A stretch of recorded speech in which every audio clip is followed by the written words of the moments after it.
Hello दोस्तों, नमस्कार। Welcome to my YouTube channel share market update. आज हम डिस्कस करने वाले हैं वरुण बेवरेज। आज का अगर हम रिटर्न देखते हैं तो -1% का रिटर्न है। 5 डेज़ का रिटर्न देखते हैं तो -10%। 1 मंथ का रिटर्न देखते हैं तो पॉजिटिव में 2.5%। 6 मंथ्स का रिटर्न देखते हैं तो 65% के आसपास रिटर्न है।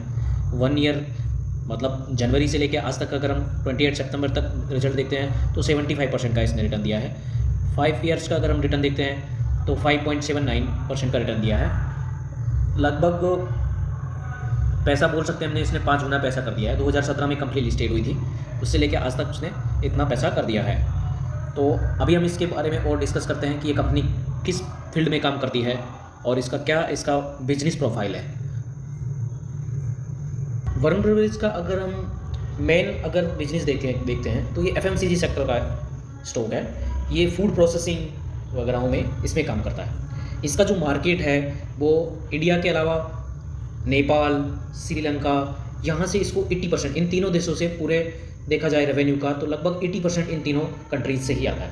क्योंकि यहाँ पे इसका बहुत ज़्यादा मतलब इसके प्रोडक्ट्स की बहुत ज़्यादा यूज होते हैं। इसके अगर हम देखते हैं कि ये जो मेन प्रोडक्ट किसके बारे में बनाती है, ये देखा जाए तो ये प्रोडक्ट जो बनाती है, ये मेन प्रोडक्ट इसका है CSD मतलब कार्बोनेटेड सॉफ्ट ड्रिंक। मतलब जितनी भी पेप्सी, 7 अप, थम्स अप, ये जो इसका जो मतलब प्रोडक्शन है ये वरुण बेवरेज के पास में है।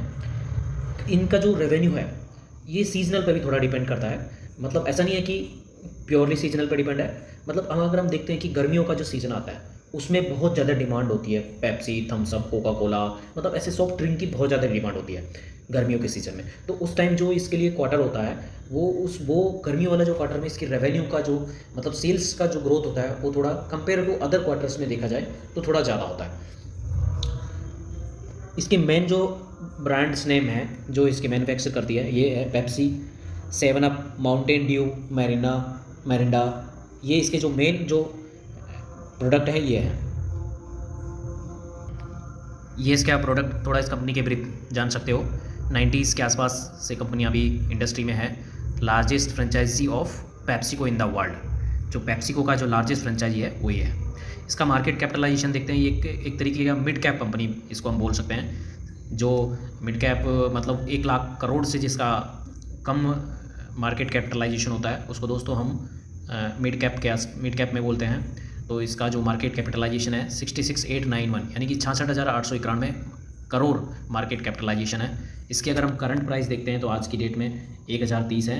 अगर लो प्राइस देखते हैं 52 वीक में तो 539 है। और इसका हाईएस्ट 52 वीक का देखा जाए तो 1195 है। इसी प्रकार रिटर्न ऑन इक्विटी देखते हैं तो 18% के आसपास है। फेस वैल्यू इसका 10 है। तो इसका अगर प्रमोटर होल्डिंग भी देखते हैं तो 63% के आसपास प्रमोटर होल्डिंग है। सेल्स ग्रोथ भी आप देख सकते हो 52.3% के आसपास सेल्स ग्रोथ है, वो भी काफ़ी अच्छा सेल्स ग्रोथ है। देखते हैं इसके पेरेंट कंपनी देखते हैं, मतलब इसका जो कंपटीटर है वो कौन है। तो हम देख सकते हैं कि जूसेस है, KRBL है, हिंदुस्तान फूड्स है, LT फूड्स है, डोडला डेयरी है। ये इसके पेरेंट्स हैं, मतलब ये इसके कंपटीशन में। कंपनी की हम सेल्स ग्रोथ की बात करते हैं तो जून 2019 में 2810 करोड़ में डाटा है। ये 2810 करोड़ था। यही जून 2020 में जाके थोड़ा घट गया क्योंकि कोरोना की वजह से सबकी सेल्स ग्रोथ, लॉकडाउन लग गया था, इस वजह से कोई शॉप्स वगैरह ये सब बंद थी तो थोड़ा घटा। अब जून 2021 में देखते हैं तो 2450 हुआ। इसी प्रकार जून 2022 में देखो तो जस्ट डबल हो गया, लास्ट ईयर का डबल हुआ। 4955 करोड़ सेल्स इसने ग्रोथ जनरेट करी है। ऑपरेटिंग प्रॉफिट देखते हैं जून 2019 में 788 करोड़ का। आज की डेट का जो है ऑपरेटिंग 1251 यानी कि लगभग बोल सकते हैं डबल तो नहीं है, 80% के आसपास है। नेट प्रॉफिट अगर देखते हैं जून 2019 की बात करते हैं तो 405 करोड़ का नेट प्रॉफिट था।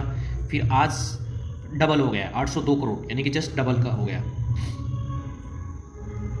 इसके अगर हम देखते हैं कि प्रमोटर्स होल्डिंग के बारे में देखते हैं तो 60 सितंबर 2019 में 68.43, लेकिन प्रमोटरों ने थोड़ा अपना स्टेक बेचा है। प्रमोटर अपना स्टेक बेचने के पीछे कुछ भी रीज़न हो सकता है, कंपनी के फंड रेज करने के लिए या फिर कंपनी को और ग्रोथ करने के लिए तो अभी प्रेजेंटली जो जून का डाटा 2022 का डाटा है उसके अकॉर्डिंग 63.90 प्रमोटर होल्डिंग है। FIIs ने इसमें प्रमोटिंग होल्डिंग बढ़ाई है 23.93।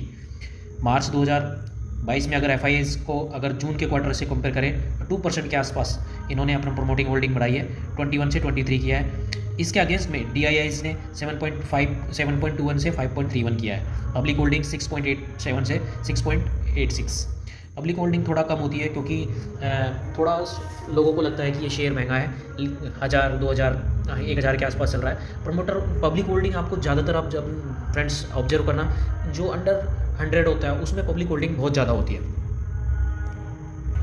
अगर हम मेन इसके ब्रांड्स की बात करें तो देखो due, 7 up, Pepsi, Mirinda, slice, Aquafina, ये इसके मेन जो प्रोडक्ट हैं जो मतलब बहुत ज़्यादा फेमस है। हर कोई अपनी लाइफ में कोई ना कोई प्रोडक्ट ज़रूर इसका यूज़ किया है। इसका अगर हम chart long term chart pattern देखते हैं तो देखिए दोस्तों, लॉन्ग टर्म चार्ट पैटर्न में हमेशा इसने रिटर्न बना कर दिया है। ये इस रिटर्न बनाने के पीछे आपको एक रीज़न समझ में आना चाहिए कि मतलब जो कंपनी क्वार्टर ऑन क्वार्टर या फिर ईयर ऑन ईयर इसकी जो सेल्स ग्रोथ है वो बढ़ती जा रही है। Year on year, quarter on quarter इसका सेल्स ग्रोथ के साथ साथ ऑपरेटिंग प्रॉफिट भी बढ़ रहा है। तो अगर ये दोनों चीज़ें, कंपनी का जो डेप्ट को कंट्रोल करना, ये सब चीज़ें अगर बढ़ती जाती है तो शेयर की जो प्राइस है डेफिनेटली वो भी बढ़ती है। इसका अगर हम देखते हैं थोड़ा कि ये जो इसने शेयर, वरुण ब्रिवरेज ने अभी बोनस भी इशू किया था, तो अभी थोड़ा हम बोनस की डिटेल देखते हैं। ये देखिए फ्रेंड्स, अब तक ये लगभग 5 सालों में 3 बार बोनस दे चुकी है, 1/2 रेशियो का, 1/2 रेशियो का, 1/2 रेशियो का। यानी कि अगर आपके पास 100 शेयर है तो इसने अपने शेयर को, होल्डर्स को 100 शेयर के बदले 50 शेयर और एक्स्ट्रा दिए, यानी कि टोटल शेयर उसके, अगर किसी के पास 100 शेयर थे तो कंपनी ने बोनस देने के बाद 150 शेयर हो गए।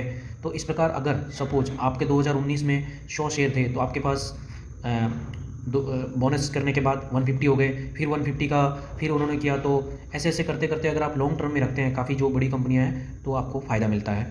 इसका डेफिनेटली आपको इसमें लॉन्ग टर्म के हिसाब से फ़ायदा होता है। अब इसका हम डिविडेंड भी देख लेते हैं। थोड़ा सा डिविडेंड देखते हैं तो इसने डिविडेंड तो कुछ खास दिया नहीं है दोस्तों, अभी 2 रुपये 50 पैसा, 2 रुपये 50 पैसा के हिसाब से। लेकिन अगर लॉन्ग टर्म में आप रखते हो, मान लो आपके पास 100 शेयर है, इसने 8-10 साल अगर आपने शेयर को होल्ड किया तो इसका प्रीवियस हिस्ट्री देखते हैं तो इसने काफ़ी बार बोनस दिया है। तो इन फ्यूचर में भी इसका फेस वैल्यू 10 है तो स्प्लिट भी हो सकता है, तो काफ़ी बाद में जाके आपको बहुत ज़्यादा इसका बेनिफिट मिल सकता है।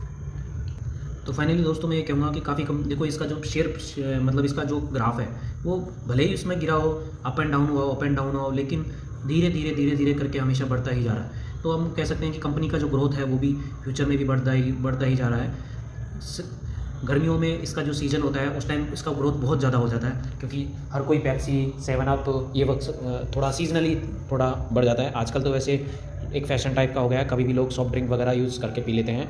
तो दोस्तों कहने का मतलब यही है कि एक वरुण ब्रिवरेज भी एक अच्छी कंपनी है, आप इसमें शेयर में इन्वेस्ट कर सकते हो, लेकिन फाइनल डिसीजन आपको अपने अकॉर्डिंग लेना है, आपके एनालिसिस के अकॉर्डिंग करना है। इसकी कंपनी की प्रोफाइल, कंपनी क्या वर्क करती है, क्या इसका शेयर होल्डिंग पैटर्न है, क्या इसका मतलब बिजनेस प्रोफाइल है, क्या ये डाइवर्सिफिकेशन इंडिया के बाहर भी कर रहा है। जो भी आपको डिसीजन लेना है आपके खुद के अकॉर्डिंग, खुद के एनालिसिस के अकॉर्डिंग करना चाहिए। किसी के कहने से किसी भी शेयर में इन्वेस्ट नहीं करना चाहिए। तो आज का वीडियो को हम यहीं समाप्त करते हैं। मिलते हैं किसी नेक्स्ट वीडियो में। Thank you for watching my video. Please share and subscribe my YouTube channel. Thank you.